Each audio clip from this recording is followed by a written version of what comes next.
Thanks for watching the Cozy Kids Library. Today we're going to read The Scarecrow's Wedding by Julia Donaldson.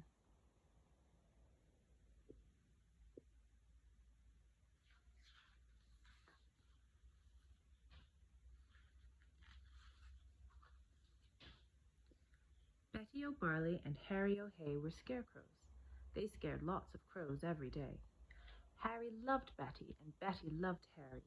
So Harry said, "Betty, my beauty, let's marry. Let's have a wedding, the best wedding yet, the wedding that no one will ever forget." Betty agreed, so they hugged and they kissed. Then Betty said, "Harry dear, let's make a list." "Just as you say," answered Harry O'Hay.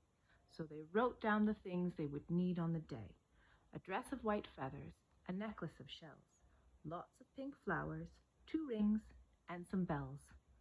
Then Harry gave Betty O'Barley his arm, and the scarecrows set off on a hunt round the farm. They hadn't gone far when they spotted some geese. "Oh, geese, if you'll give us a feather apiece, you can come to our wedding, the best wedding yet, the wedding that no one will ever forget." "We will," honked the geese, and they each gave a feather. A spider friend offered to sew them together. "Hooray!" cried the scarecrows. They hugged and they kissed. Then they hurried back home and crossed dress off their list. Then Harry gave Betty O'Barley his arm, and they set off once more on their hunt round the farm. They hadn't gone far when some cows gathered round, and the bells round their necks made a wonderful sound. Ring-a-ding-ding, ring-a-ding-ding. "Oh, cows, will you please come and make your bells ring for our wonderful wedding, the best wedding yet, the wedding that no one will ever forget?" "Yes," mooed the cows, "we can tinkle our bells." Then a crab scuttled up with a necklace of shells. Some mice found 2 rings in a bin. They were certain they had belonged to an old farmhouse curtain. "Hooray!" cried the scarecrows. They hugged and they kissed. "Pink flowers are the only things left on our list." Then Harry said, "Betty, my dear, I can find those. Why don't I pick some while you have a doze?" Pink flowers, buzzed a big stripy bee. "I can find you a field of pink flowers. Follow me." So the bee led the way, and they traveled for hours, till they came to a field full of pretty pink flowers. Harry stood thinking, "I won't pick them yet. I'll need to find water to keep their stalks wet." "Just follow me," croaked a lumpy old toad. "There's a lovely wet pool at the top of this road."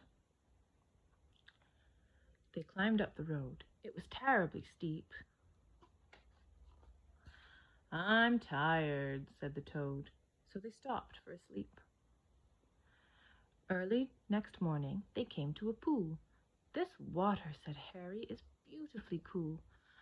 But now I need something to carry it in, a jug or a vase or a cup or a tin." "I think I can help," said a small squirrely snail. "I can show you the way to a very fine pail." So the snail and the scarecrow set off on their way, but the snail was so slow, it took more than a day.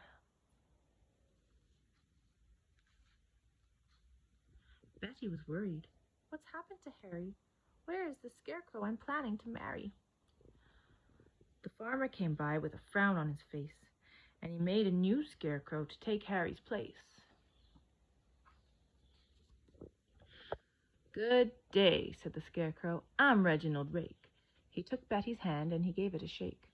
"Together," he told her, "we make a fine pair. You're really quite pretty apart from your hair." Then he jumped in the tractor and told her, "Hop in. I'm a really fast driver. Let's go for a spin." But Betty said, "No, I must wait here for Harry. He is the scarecrow I'm going to marry. We're planning our wedding, the best wedding yet, the wedding that no one will ever forget." Reginald laughed. "You'll be waiting forever. Forget about Harry. I bet he's not clever." "I must be the cleverest scarecrow alive. I can sing lots of songs, I can dance, I can drive. I'm dashing, I'm daring, I'm cool as can be. I can even blow smoke rings. Just watch me and see." And he took out a big fat cigar from a packet the farmer had foolishly left in his jacket. "But smoking is bad for you," Betty exclaimed. "You really ought to be feeling ashamed." "Don't be a fusspot," said Reginald Rake. "My smoke brings a staggerin', make no mistake." He struck up a light and tried hard to smoke, but straightway started to splutter and choke. What happened next was completely unplanned. The lighted cigar tumbled out of his hand. It fell to the ground and it started a fire. Betty screamed, "Help!" as the flames flickered higher. But Reginald Rake said, "I better be off," and he bounded away with a terrible cough. Then suddenly, who should appear on the farm but Harry O'Hay with a pail in his arm. "Betty," cried Harry, "my own future wife." He poured on the water and saved Betty's life. Then they picked up the flowers, they hugged and they kissed, and they said, "Now that's everything crossed off the list. A dress of white feathers, a necklace of shells, lots of pink flowers, 2 rings, and some bells." So Betty O'Barley and Harry O'Hay wed one another the very next day, and everyone, even the snail who was late, said, "Don't they look happy and don't they look great?" This, they agreed as they sprinkled confetti on Harry O'Hay and his beautiful Betty, is the best wedding ever, the best wedding yet, the wedding that no one will ever forget.